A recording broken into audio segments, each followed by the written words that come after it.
Le moins qu'on puisse dire, c'est que la générosité sur cette planète, malgré tout, il y en a. Il y en a pas mal.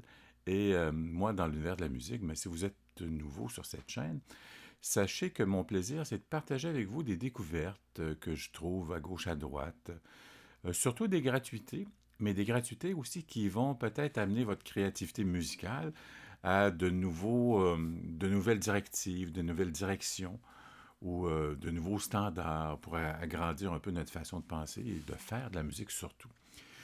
J'ai trouvé un carrefour tout à fait séduisant du nom de Piano Book.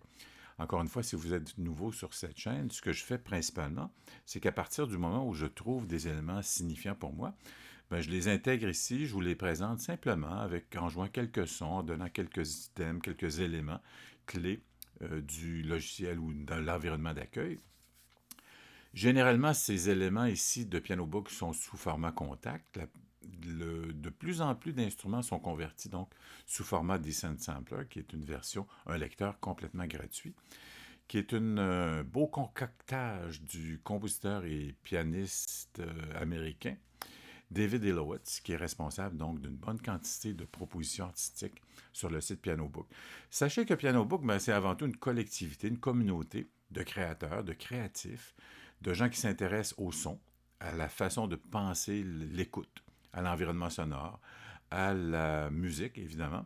Et certains nous proposent des instruments virtuels tout à fait gratuits et qui sont faits à partir je dirais, de propositions ou sont faits à partir de défis que les gens ont relevés en créant à partir d'un environnement tout à fait simple chez eux ou d'instruments ou d'éléments qui semblent être résonnants pour faire fabriquer un bon instrument de musique. Et là, on le retrouve ici sous format lisible par n'importe quelle plateforme, que ce soit Mac ou PC. Celui-ci que je vous présente aujourd'hui, c'est Global Swarm. Et c'est un collectif qui a réuni donc, encore une fois, des grands noms, des noms qui sont présents sur le site Piano Book.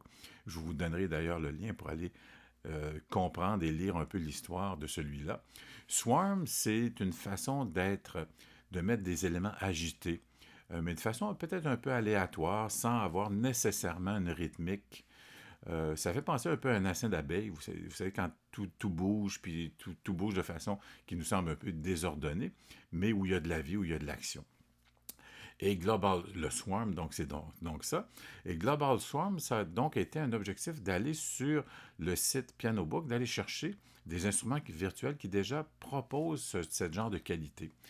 Et donc, certains instruments, on a fait beaucoup avec les cordes, avec les guitares, c'est très fréquent. Dan Keane en a fait quelques-uns.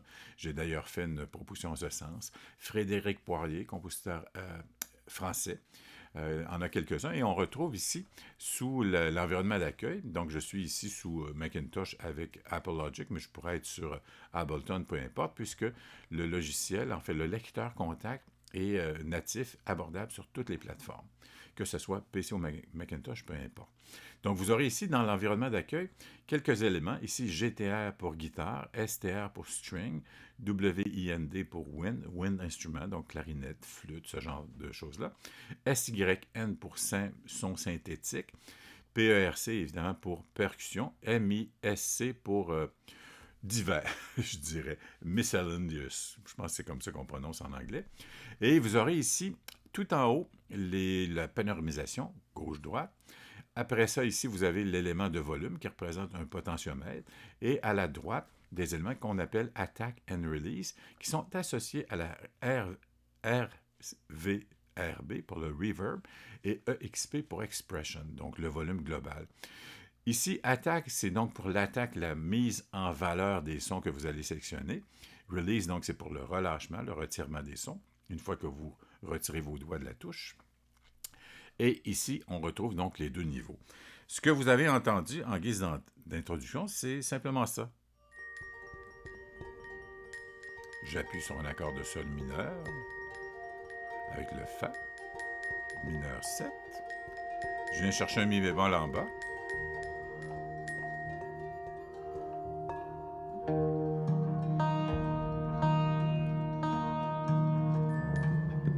Sur Ré mineur.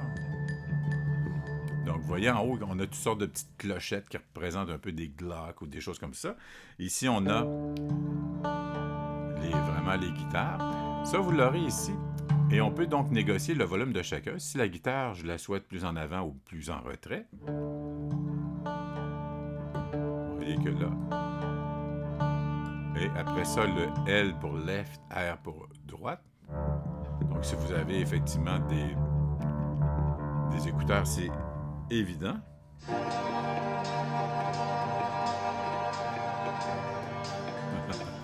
C'est vraiment très agréable à découvrir, à se laisser guider un peu par le clavier. Si je retire le niveau de la réverbération ici, donc vous aurez donc un son qui est très sec. Voici le niveau de la réverb. On l'entend bien. Et ici, pour l'attaque des sons, qui seront globalement sélectionnés ici.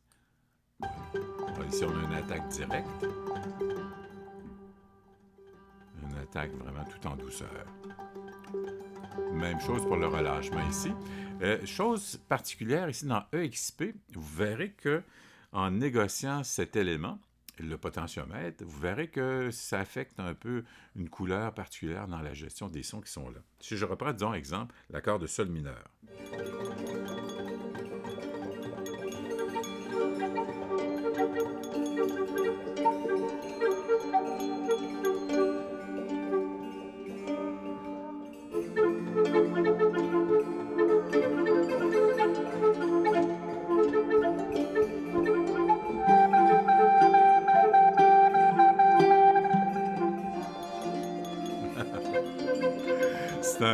C'est comme un chaos organisé. C'est vraiment fascinant. Et puis, dépendamment, ça réagit évidemment à la vélocité. Donc ici, quand j'appuie sur le sol, plus j'appuie fort, plus les sons des flûtes sont présents. Si j'appuie doucement, on a plus des cordes, des percussions. Je réappuie le sol, mais avec quand même une bonne dynamique, une bonne intention. Là, vous voyez que les cordes sont plus présentes, c'est-à-dire les flûtes.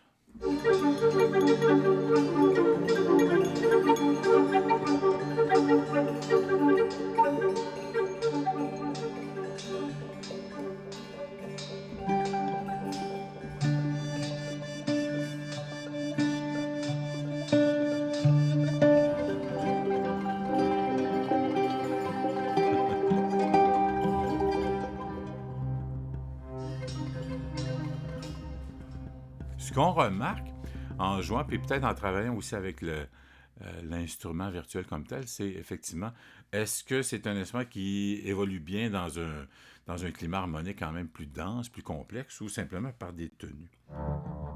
Tenues qui vont créer une dynamique d'action, une atmosphère.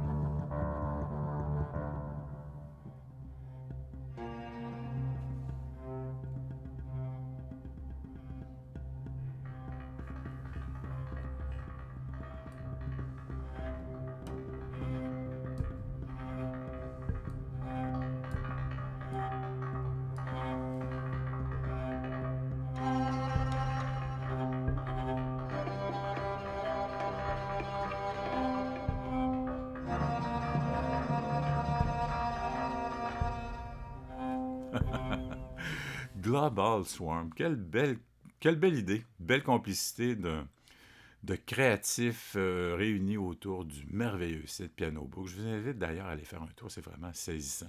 Des heures et des heures de plaisir, de découverte et peut-être quelques nuits blanches en perspective. Donc, je vous invite à poursuivre votre créativité musicale à l'intérieur de ces magnifiques propositions. En tout cas, développez votre écoute, développez votre façon peut-être d'utiliser la musique comme environnement, ambiance sonore ou des univers qui sont effectivement peut-être à une certaine distance de la véritable nature idiomatique des instruments, mais qui permet aujourd'hui, avec la merveilleuse technologie que nous disposons, d'avoir effectivement accès sous nos doigts à toutes sortes de perspectives sonores. Je vous souhaite donc une bonne suite, une bonne inspiration, et j'espère vous revoir bientôt, sait-on. D'ici là, bonne écoute. Au revoir.